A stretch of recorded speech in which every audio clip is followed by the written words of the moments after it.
Hey, friends. So,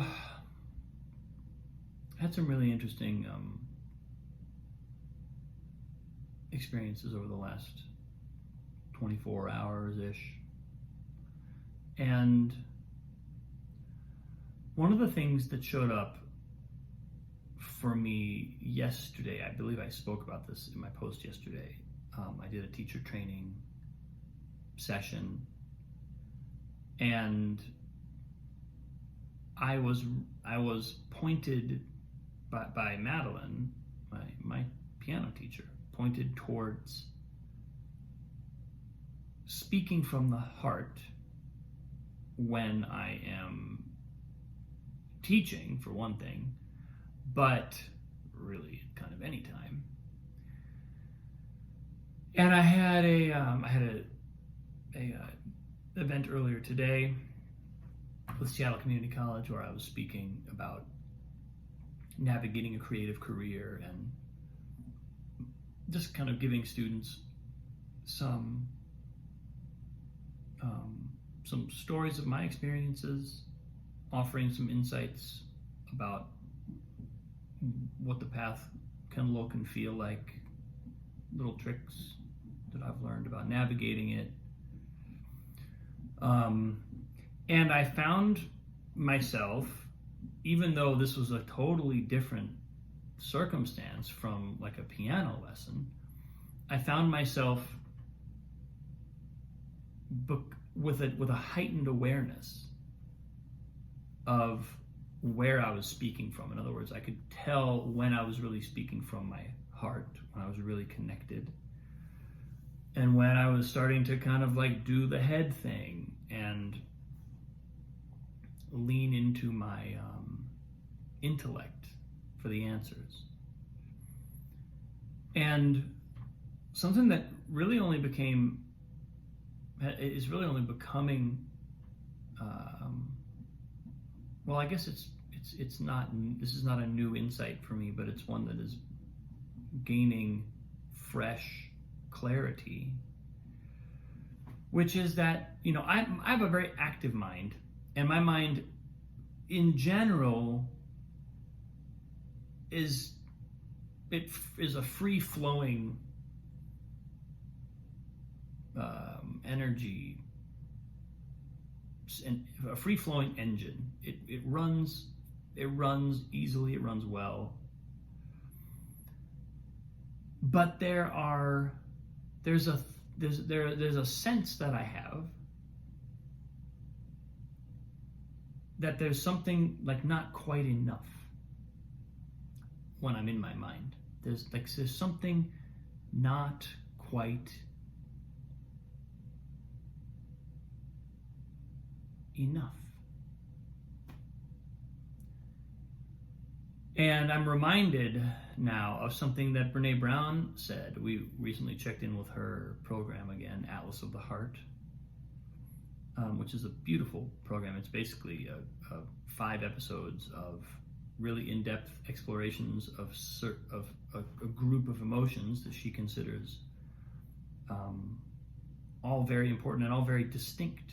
One of her things is that if we don't have the language to describe our emotions, and or if we always use kind of cookie cutter language to describe our emotions, then we end up ironing out distinctions between them, and we actually perceive fewer emotions, or we perceive emotions with less clarity or with less intensity, because we're sort of like, through our language, we're kind of pushing them into boxes that they maybe don't belong in.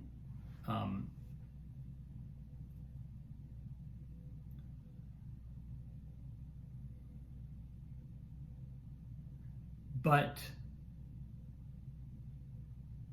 what she talks about, there's an emotion she was talking about,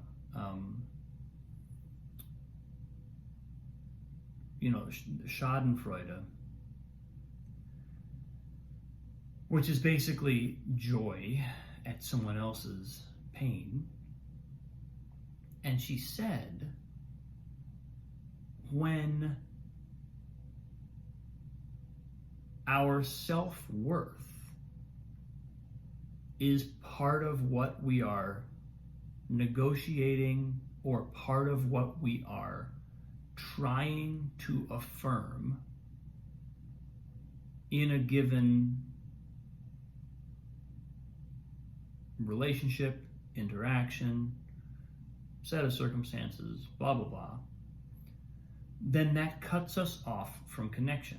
And there's this weird way in which we will feel good if someone else feels pain. If our self-worth is what is on the table as part of the negotiation, then anything that affirms our value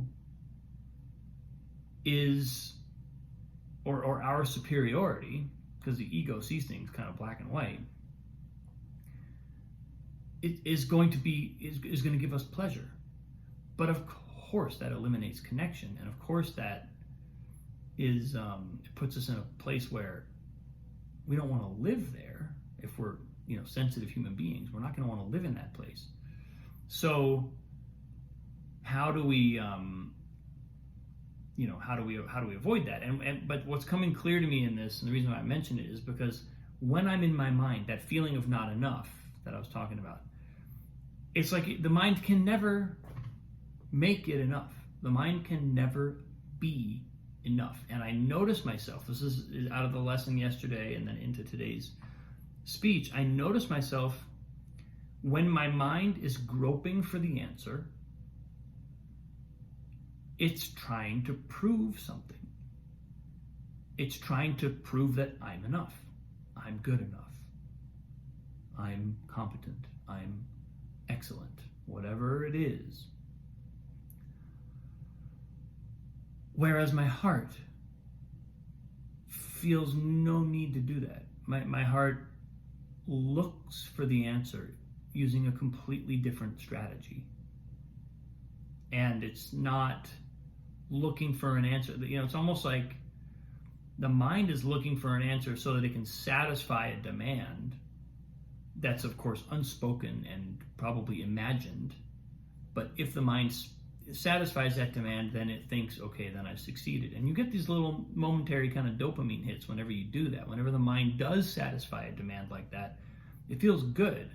Just that it only feels good for a second or two, for a minute or two.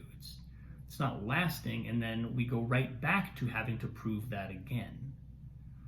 And so where I've really gained some new insight is in understanding, in my lesson yesterday, I could really feel myself tugged between speaking from the mind and going to that intellectual place and trying to find the answer that would be the thing that maybe, it's like it is about helping the student, but it's also about, subconsciously, it's also about having something valuable to offer, me having something valuable to offer, not necessarily giving the valuable thing to the person that they need, but about I want to feel like I have something valuable to offer. So I felt the tug between that mode of engaging and then a completely different mode of engaging, which was really from my heart and being open and being available and being fine with not knowing, being fine with receiving the answer from the student, not needing to be the originator or the source of the answer, just allowing the answer to come from wherever it needed to come from. And the reason why I put these two things together is because clearly my mind has my self-worth involved in the transaction. My self-worth is part of the bargain when my mind is at work. Because that's what the mind knows how to do. The mind wants my identity to survive, thrive, grow, whatnot. And again, it doesn't have to be a horrible thing. It's just, it's going to do that kind of whether I am conscious of it or not. It's like that's how the mind works. That's how that machine runs. So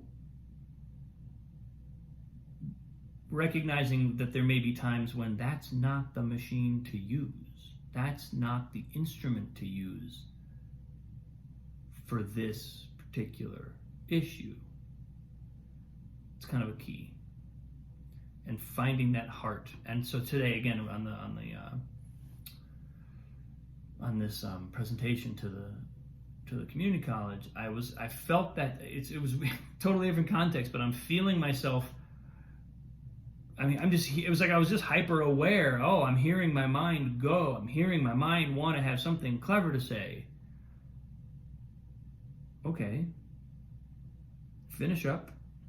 Now, what do I really, how can I, and then when I just came back to my heart, I could feel the students, I could feel the group, and I could just offer something kind of generously from myself. I could offer something that wasn't bound by this imperative of Robin coming up with something clever to say, or Robin coming up with a brilliant,